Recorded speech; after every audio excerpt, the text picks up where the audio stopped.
is Thomas. You'll know how I go by Tom. I go by Tommy, but really Tom or Thomas. Primary caregiver for my mother, Rita, and we've been doing this for my mom alone since my father passed in 2018. It's been something we've been doing in my family for a long time. My grandmother lived with us here at this house. My brother needed care, and I think that we all do this as a group. Right? There's lots of communications, whether it be email, text, or phone call between my sister and myself and my brother, and even my nieces and nephews, our grandchildren, are all involved in what's best and what are we doing best for the family and situation. I thought I had been knifed in the side, even though my sons say, "No, Mom, that didn't look like that." Went to the ER. The nurse brought me in and said, "Oh, you have shingles." An hour later, the doctor looked at me and said, "Oh, we'll give you something for the pain, something for antibiotics, and one other pill, one other thing." It was, and then I went home. And I slept all night, and the next day the pain started, and I have been in pain ever since. Everything's healed, but I have the residual pain of shingles on my left side. And the doctor explained to me that the rubbing around on my left rib cage, I thought my rib cage was being destroyed. She compared it to a electrical cord where you peel off the protection about. That's what happened to me. And I have pain from the moment we get up in the morning till I go to bed at night. And there isn't anything I can take to get rid of it. I take 2 gabapentins at night, right? And 1 Tylenol, and 2 Tylenols during the day, which the doctors are very happy because that doesn't mess up your kidneys or liver or whatever. But the pain is still there. And she said it's going to be there. And that's it. The hardest challenge that's ongoing, that's continual, is it's still having to adjust. What don't you know, right? Knowing that the amount of time I'm reading journals, I'm reading doctor's reports, the amount of information I'm intaking is abnormal. But at the same time, it reminds me that I'm still able to learn at a very high level. And it doesn't matter what your capabilities are as the caregiver, what you can learn, you're going to learn. And be open to that. And know that you don't have to have all the right answers, that you're going to keep learning. I think in addition to that, layered upon it, is the things you see happening and changing in life as life progresses. And the realities of that is that you see things ending in your own personal life, and how does that happen? And why is it happening is a question. And so that's a hard challenge. And then you're watching someone you love change. And that change is not always for the benefit of life, right?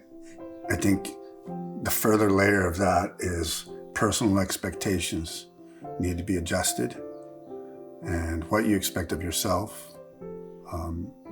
And it's okay to not know. Guess that'll be a theme coming along. This is what you don't know, and it's okay to not know. But expectations of yourself, the people around you, and to really be clear that there is going to be people not meeting expectations. And that is more than okay, because what you're doing is adjusting as time goes. And a lot of the time you're going to be looking in the mirror, and it's that person right there that is not meeting the expectations. The whole story is that there was one day I was just really sad. I was really depressed. Paula said, "There's got to be help for you besides your insurance help, because I couldn't get a therapist I wanted. There's got to be something." And then that's what happened.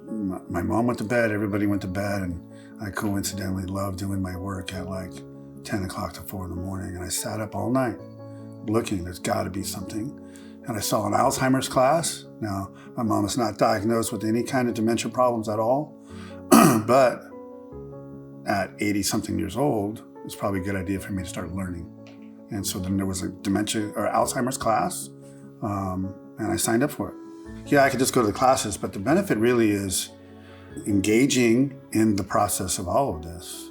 When you're going to do something, you do that, right? And so here I am now with coming from the art group today, coming from a brain and body class last week with my mom, from different powerful tools to being a caregiver, and then different types of different meetings you can get online with connection to St. Jude's, brain trauma, and just utilizing those things. So it was one class to go get introduced and see, and then move along. And I would always say that the best part is to get registered and get your consultant and create community, as caregivers say.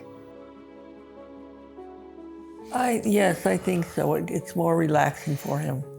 Like his art, he enjoys going to that class. The things he schedules through your programs, he enjoys going. And I'm careful when he's not here, if nobody else is here. I'm very careful not to end up on the floor or do anything drastic. Having an outlet of someone knowing that I can email and they'll get back to me, right? Someone that I can call and leave a message and get back to me. Someone I can call up, pick up the phone. That's the first part. That I have emails coming in and I have resources that says, oh, here's these classes this week, or here's this event coming up, whether it be in Orange County or surrounding area, whether it be online or in person. So those resources are the connection, the continual connection. So we had respite care come here to be around my mom to make sure no services, nothing she needed was lacking. And then it also brought in a cleaning service so that we can get help cleaning. And so those are just, to me, the tip of the iceberg of the respite care. What I thought was really good is, we could get somebody in here that we trusted to, help my mom take a shower, make her food, make sure she took her medicine on time. So I think in that regard, they were really good. So Tom could heal, because that's when he had just had the hip surgery. Mm-hmm.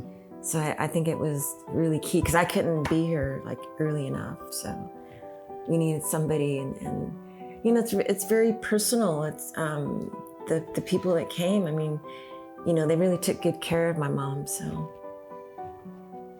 it's good. It was very good. The ladies that came was very good. Their ladies were very nice. We showed them my medicine bag and then the chart, the schedule of taking things. They always caught it. Oh, you got to take your pill now. Where I would be watching something, think, oh yeah, I got to do that when this is over or whatever. But they were very good, very helpful, helped me in the shower, dressing, washing my clothes. They kept the kitchen clean. They just were really excellent ladies. I'm grateful for it, for the organization. I'm grateful for the people I've met. I hope that what we're doing now, can bring some more people to utilizing the services. There are people out there that need help, and we're in a time that number is growing. What I hope is that this what we're doing helps, that there's other ways that I can help. I'm thankful.